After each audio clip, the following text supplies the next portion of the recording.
All right, I'd like to call the January 31st meeting of the Hudson River, Black River Regulating District to order, and we'll practice the Pledge of Allegiance. 14.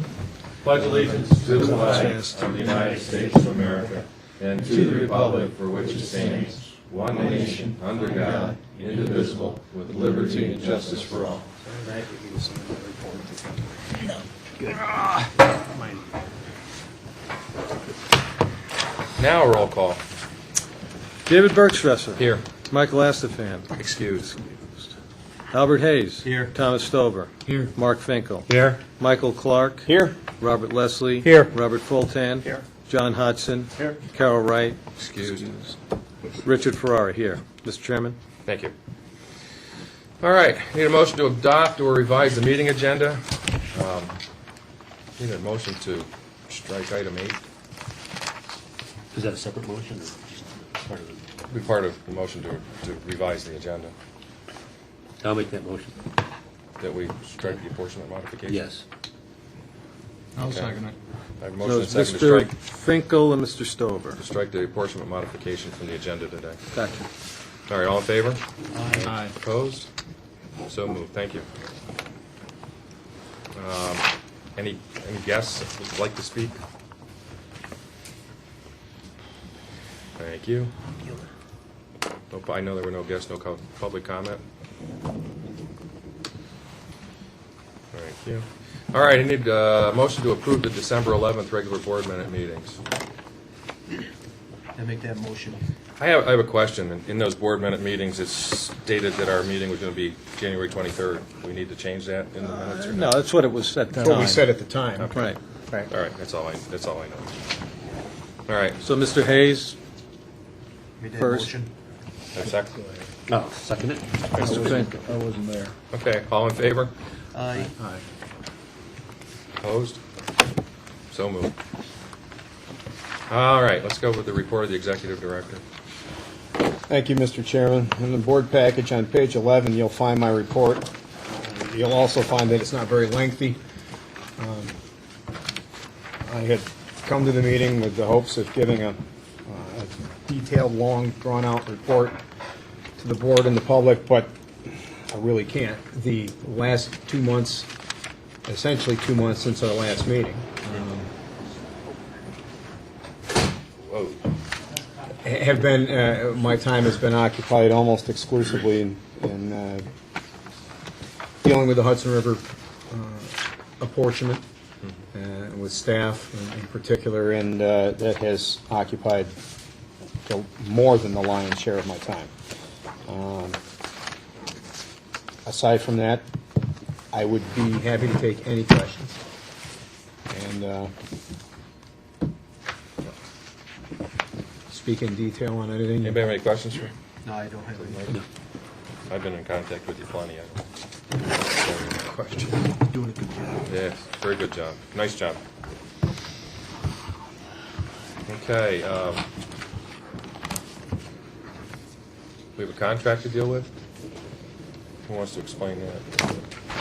I will. Thank you, Rob. All right. I think there's a handout. Okay. Oh, excuse me. Thanks. Good. Concerning Hawkinsville Dam, the board will recall that Larry, back in, I believe it was September, we discussed the next phase necessary for Hawkinsville remediation or removal, and that would be a final study and design requiring the hiring of a consultant. Yep. And Rick has handed out the memo that summarizes the evaluation of the qualifications that were received. We had a total, I believe, of 8 sets of qualifications from engineering firms.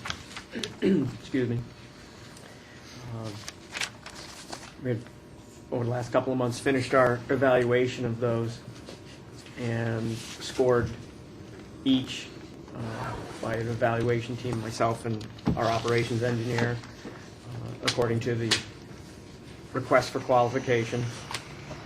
The table in the memo details the results of that evaluation as well as the average total score for each of the 8 respondents. And as a result of that evaluation, we found that Klein-Schmidt Associates had the highest average total score.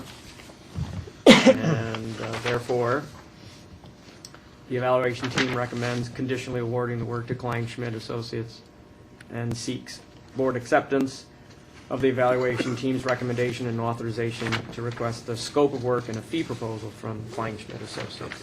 And there is a resolution also attached to the handout in the memo. Okay. I'll be happy to answer any questions concerning it if you need any additional details. It says remediation and removal, is it? It's a remediation and removal study. Okay, There's just a study. the study will look at the inflatable weir, the inflatable dam concept, which is where we left off with our previous study as the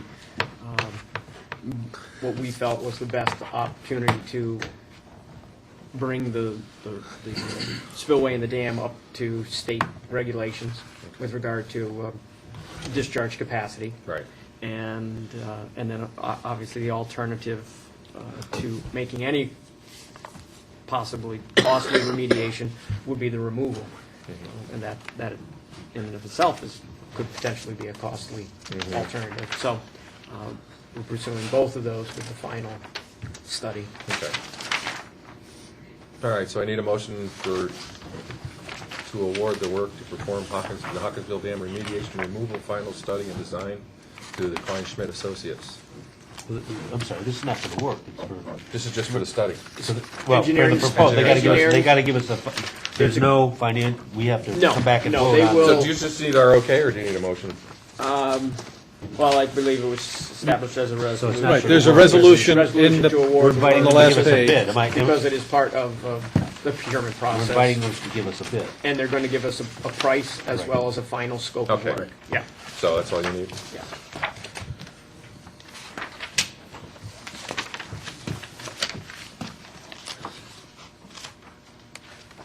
Okay, so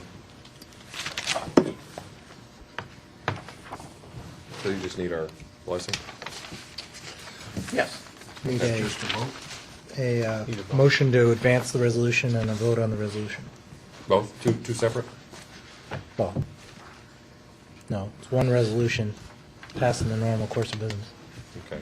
So I need a Motion to motion advance. to... Motion to All advance right, the let's step resolution. back one step. All right, what's the first resolution that we need to address? I think the first thing we need to do is have meetings more than once every 8 or 10 weeks. We're Yeah, that getting would rusty. help. Yes, I... We need a motion to advance the resolution to award the work to perform the Hawkinsville Dam remediation and removal final study and design to Klein-Schmidt Associates. Okay, so we need a motion to award the study to Klein-Schmidt, right? Yes. All right, so Mr. Stover made that motion. I need a second. Mark's still shaking his head. Well, but we don't have a price for this, right? Right. Correct. This selection is based on qualifications.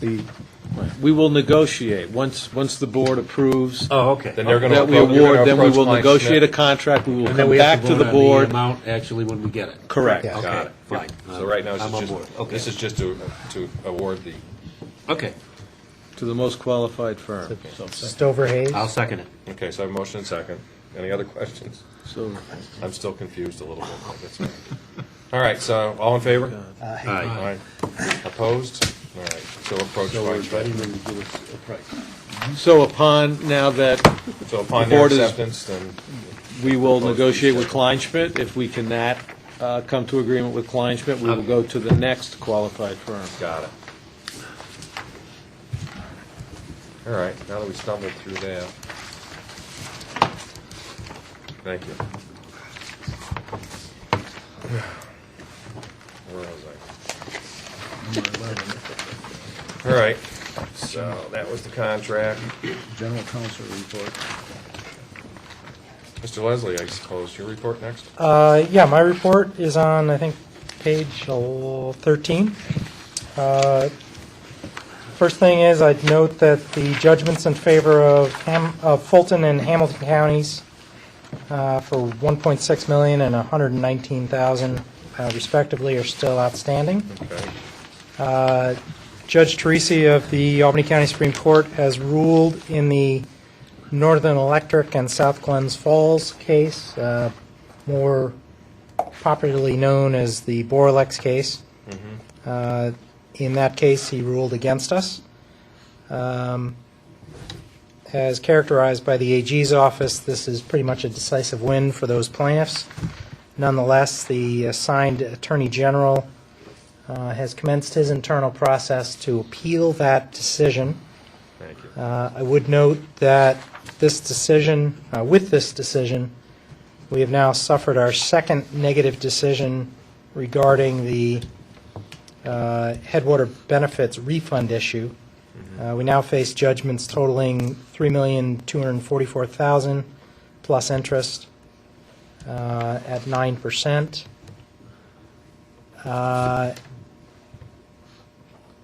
The AG will put that, has put the Albany engineering case under appeal to the third department. This Borlex case we also expect will go under appeal to the third department. And there is another Headwater benefit related refund suit out there at this point. The Attorney General is submitting our papers on our behalf tomorrow with regard to the New York State Electric and Gas case, that one in which New York State Electric and Gas is looking for $771,000, almost $772,000 plus interest for amounts that they've paid in excess of that which they were due to pay pursuant to the recently completed federal Headwater benefits study. Obviously, we have defenses. Those defenses don't seem to have much play before Judge Teresi of the Albany County Supreme Court, where we expect this NYSEG case to be heard as well. Really, our hope is at the appellate division level. Right. There is no new news on the NIMO case. We had a district court scheduling conference set for late October. That was postponed due to Hurricane Sandy, and to date we haven't heard anything new about setting that up again. That is essentially my report. The balance of my time was spent on the 5-county matter, the apportionment matter, and ready to answer any questions you might have. Anybody have any questions? I have No? no. Sounds good. Just, appeal the decisions. See what happens. Okay. Thank you. Chief Fiscal Officer. Mr. Chairman, my report can be Go ahead. found on page 14 through 56. I'll just summarize a couple things. Cash flow through the close of December 2012 for the Hudson River and Black River area respectively was $391,000 and $649,000. Permit fees, I think actually to date, beyond December, and John can correct me if I'm wrong, I think we're over 200,000 at this point of the 410,000 or so fees expected to be collected. Again, that's far ahead of last year's collection. I believe through December we had only collected 110,000. So from a cash flow standpoint, it's been good. Compliance reporting, we submitted our MWBE utilization for quarter 3. That really reflected small disbursements for MWBE, largely in the supplies area. And on following page 15 is my thumbnail or key financial data, and on the top where we indicate assessments, At this point, Black River has received probably all the assessments they're going to get for this year, just slightly over $1,009,000. The total amount expected was, or billed was $1,170,000, and the same beneficiaries as in the past several years make up the difference, and we're seeking to collect that aggressively. So, Okay. detailed summary financials are basically in the next 5 or 6 pages, and there is a summary of appropriations on page 33. And that is my report. Thank you.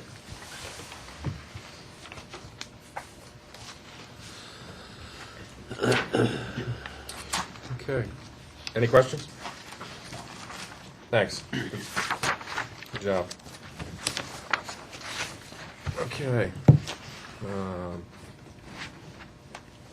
Fulton, your report. Thank you. My report begins, I believe, on page 59 of the board packet.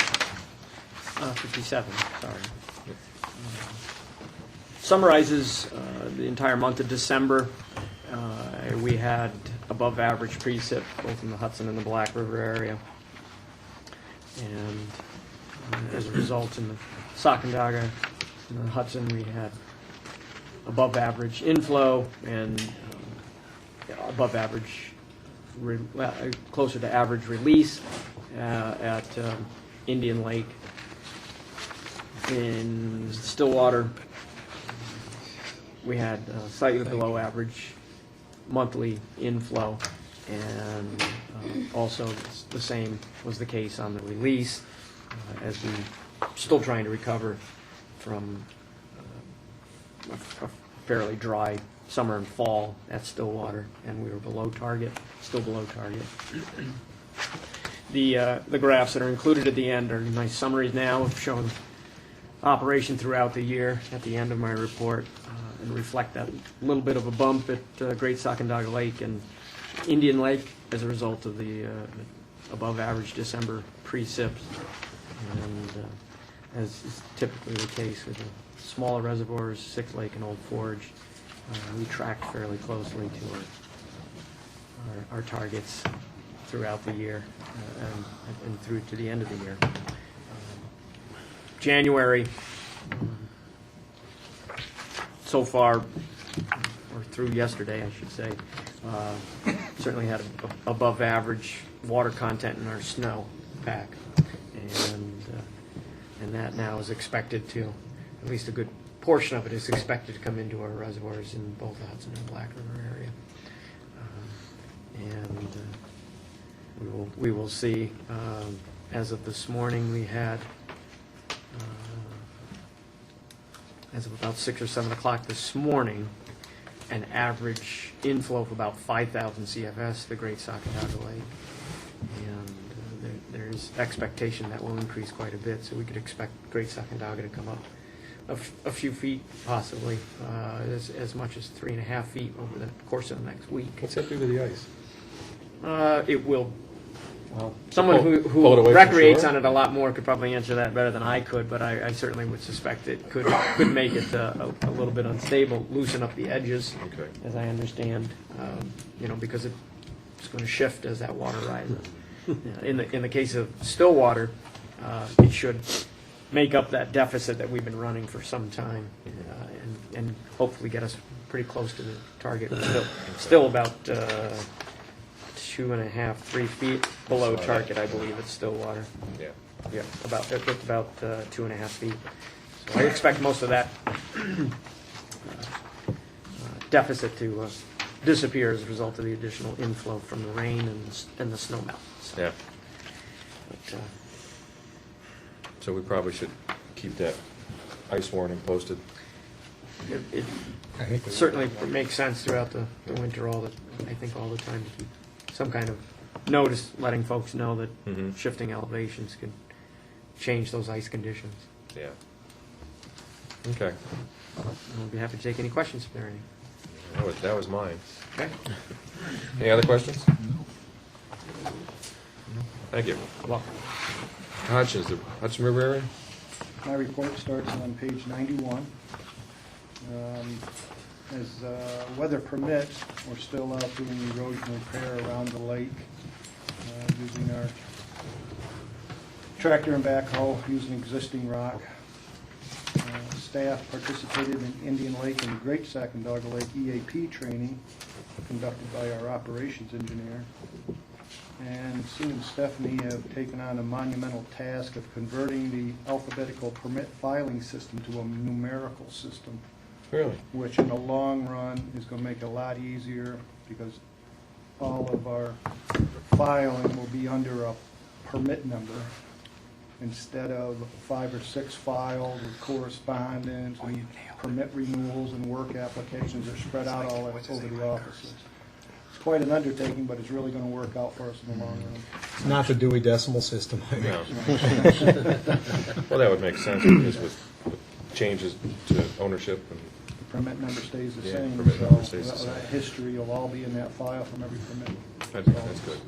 Good idea. You're doing a great job with that. I'll be glad to take any questions anybody has. No? A lot of people appreciate how you're handling things over there. Thank you. Yeah. Thanks. Yeah. Any questions for John? No, Carol got snowed in, so. Yeah, she couldn't make it. Mr. Chairman, you'll find the Black River Area Administrator's Report on page 98. Yep. Suffice it to say that at this time of year, our folks in the Black River area are busy dealing with snow surveys, and various and sundry other things to do with snow, and of course, all the necessary winter maintenance on vehicles and equipment and that type of thing that are better done in the winter. Inside maintenance projects and in and around the Stillwater Gatehouse and also the other two. I mean, those are the type of things that you would find them doing in the winter, and as well as at Black River Field Office. Right. Okay. Which is actually all contained in her Right, it's all report. contained in It's her very report. detailed. Yeah, if anybody has any questions. She usually does a very efficient job up there. Yeah. No, I don't have any questions. Any other questions? Okay. Any other questions or comments on anything? At this point, I'd probably like to make a motion to go into executive session to, Well, if you have something else. If we do the resolution scheduling the date and location of the next board Yeah, we meeting, don't have then to- when we come out of executive session, we won't have any new No, business no to more conduct. business. Okay. All right, so I need a motion to schedule the March 12th meeting at the Utica State Office Building, Correct. Utica, New York. So moved. Okay. So Albert Hayes and Mr. Finkel. Mr. Finkel. All in favor? Aye. Opposed? So moved. All right, so now, Motion for executive session. motion for executive session, I'd like to include Mr. Farrar, Mr. Leslie, Mike. We can include everybody. Yeah. Yeah, include the entire staff. I don't see what. Would you also like to invite the The council. council for the five Five counties? counties, yes. The Absolutely. executive session is to discuss litigation, basically the settlement of the judgment with Fulton and Hamilton County. Right. Mr. Shackner may have some information that's germane to We that would issue. appreciate his insight, yes. Yeah, so we'll include the council for the five counties also. And then we will not be doing any business when we come out of executive session. So just be adjourning. Sorry, it was a quick meeting for you. And who's going to make that motion? I need a motion to go to executive session. It's Mr. Stover. Mr. Stover, Mr. Hayes. Yeah. You said no business. No business. We're just going to adjourn and hopefully get home before